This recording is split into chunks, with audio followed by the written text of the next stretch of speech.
Hello, this is RV Vagabond Jerry, and in this video I want to tell you about my inverter control panel and warn you about a problem that you might have if you have a similar inverter control panel. Now, there are various quality levels of inverter control panels, and some of them are low priced with low features. Some are high priced with high features.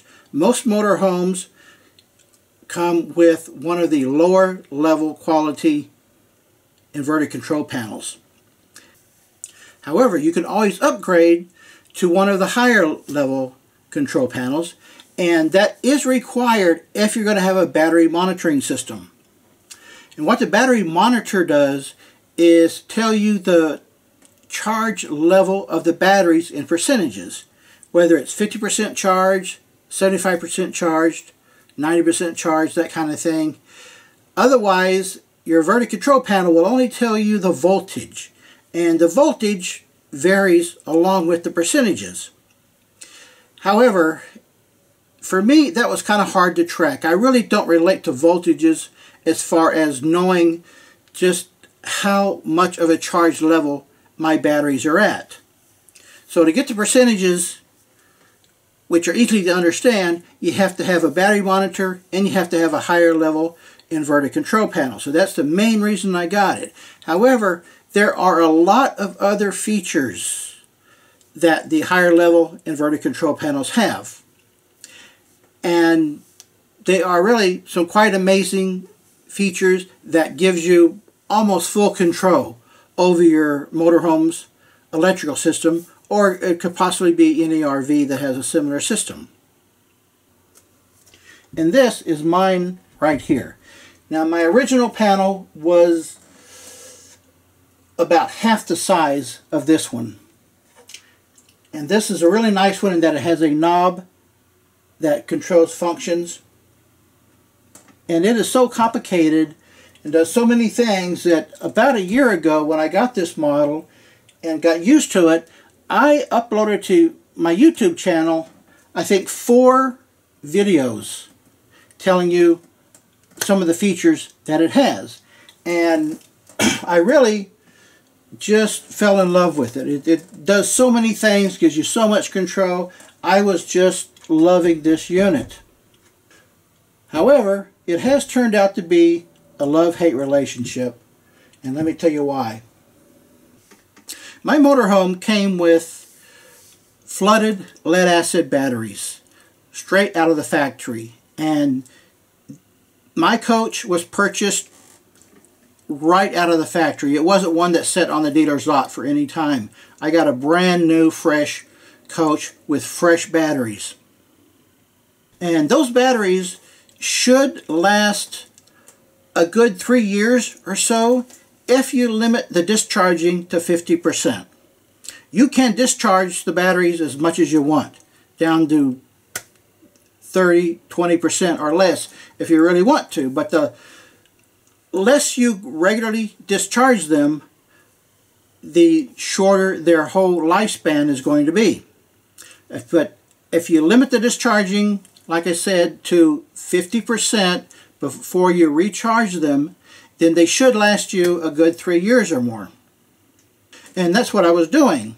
In fact, I found that if I let my batteries get discharged to about 50% or slightly less, then a feature of this panel would kick on that's called the low battery cutout, to where if your batteries get down to a certain voltage, then the inverter control panel will turn off the inverter, which means all of your electronics that are plugged into 110 outlets are going to be completely shut down, just like you have a power failure in any home. And I never wanted that to happen, although it had to happen quite a few times, actually. So in order to prevent that from happening, I only discharged my batteries to 50% at the most. But what ended up happening is, instead of my batteries lasting 3 years or so, after I had them for 18 months, they really started to go bad on me. And what they were doing at the end is that after I would discharge them 1/3, they would act like the batteries are dead at that point. So I was only able to use the top 1/3 of the amp hours. I had 600 amp hours of batteries, and when I used 200 amp hours, then the batteries would go dead, when they really should have another 400 amp hours there. And that's what batteries do when they are just to the level to where they are really just going bad on you. And I found out the problem was, as far as I can devise, is that I was getting faulty percentage readings from this inverter control panel. And by the way, this is Magnum Energy ARC50 is the model, which is a very common model that is used in motorhomes like mine. So when I thought I was discharging my batteries to 50%, it was actually 20%. I was regularly discharging my batteries down to 20% when I thought it was 50%, and the same thing goes for the voltage. I was getting faulty voltage readings as well, because I had my low battery cutout set so that it wouldn't turn the inverter off until the voltage got down to 9 volts. And 9 volts is almost a dead battery. However, when the inverter would turn off, which should be at 9 volts, it was really more like 11 volts. So I was getting faulty readings with both the voltage and the state of charge percentage. And as a result, after only 18 months, I had to buy new batteries when they should have lasted 3 years. But it wasn't the battery's fault, it was the inverter control panel's fault for giving me faulty percentages and voltages. And one night, near the end there, my batteries actually went completely dead. And when I checked my inverter control panel, it said they were still 65% charged. So that was just very clear how faulty the system was working for me.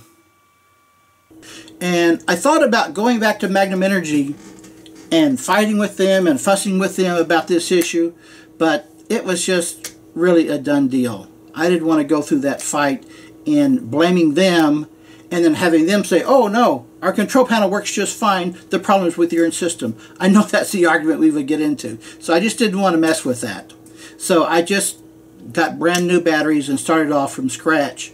And I got the kind of batteries that I don't really need the percentage readout here, because I got lithium batteries, and I did a video on my lithium batteries about a month or so ago. When I got my lithium batteries, I did a video on it that you'll find here on my channel.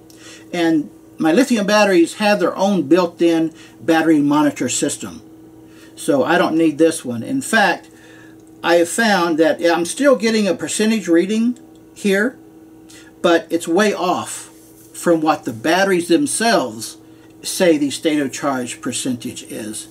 So it's still giving me faulty readings. So I really don't use it for that function anymore. So the purpose of this video is just to let you know that if you have this model or another brand that functions about the same, be very cautious about relying upon what it's telling you the state of charge percentage is and what it's telling you the voltage is. Because if it's giving you faulty readouts, then it really is just no good at all.